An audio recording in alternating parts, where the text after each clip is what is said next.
Hi hello, সবাইকে সালাম এবং স্বাগতম। এক বলদের বাচ্চা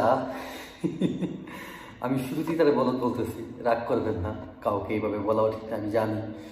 কিন্তু আমার এখানে একটা ইগোতে লাগছে এটা যে মায়ের জমানো টাকা, একজন মা কীভাবে জমায় টাকা, তাই না? আপনি হয়তো বা জানেন, আপনারও মা আছে, আমারও তো মা আছে।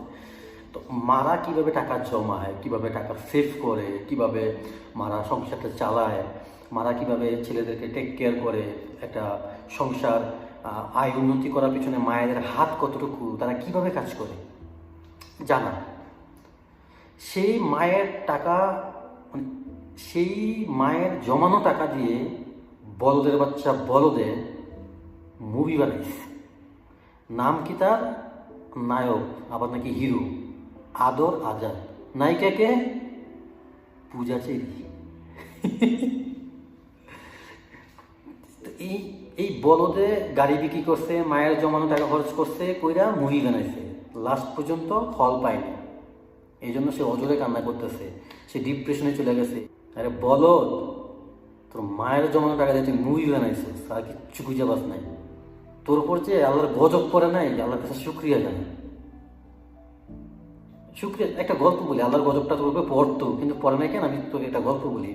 একটা কৃষক সারাদিন মাঠে কাজ করছে, জমিতে কাজ করার পরে বিশাল একটা বট গাছ আছে পাশেই, তো অনেক রোদ গরম, তো এখানে এসে সে রেস্ট নিচ্ছে বট গাছের নিচে, তার গামছাটা বিছিয়ে সে শুয়ে চিন্তা করতেছে, বট গাছের উপর তাকাচ্ছে আর চিন্তা করতেছে। ছোট ছোট বট ফল, বট গাছে কিন্তু ছোট ছোট বট ফল হয়। তো তার জমিটা ছিল তরমুজের জমি।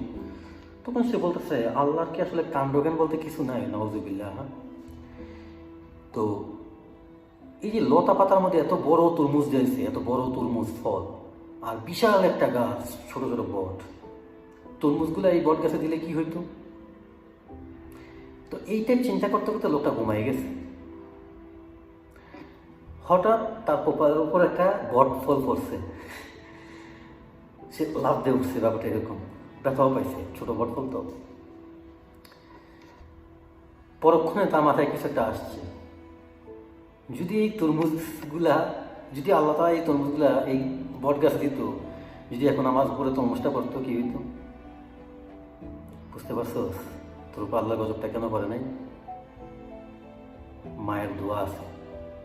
হাই রে কপাল পড়া রে, হাই রে বলদ, আবার নাইকে পূজা চিরিরে লিলিস, জিনিস তো সেই নিছিস, কাজ আসে নাই না? আমি লুচ্চামি করতেছি না, হ্যাঁ? তুই কাজটা করছিস কি ভাই? মা, এই মায়েরা কত কষ্ট করে টাকা জমায়, কিভাবে সংসারটা চালায়, কিভাবে কি করে। আল্লাহ তোকে ন্যাক হায়াত দান করুক, তোকে শুধরানোর সুযোগ দিক, তোকে আল্লাহ ভালো পথে ফিরে আসার তৌফিক দান করুক। দোয়া করি মন থেকে।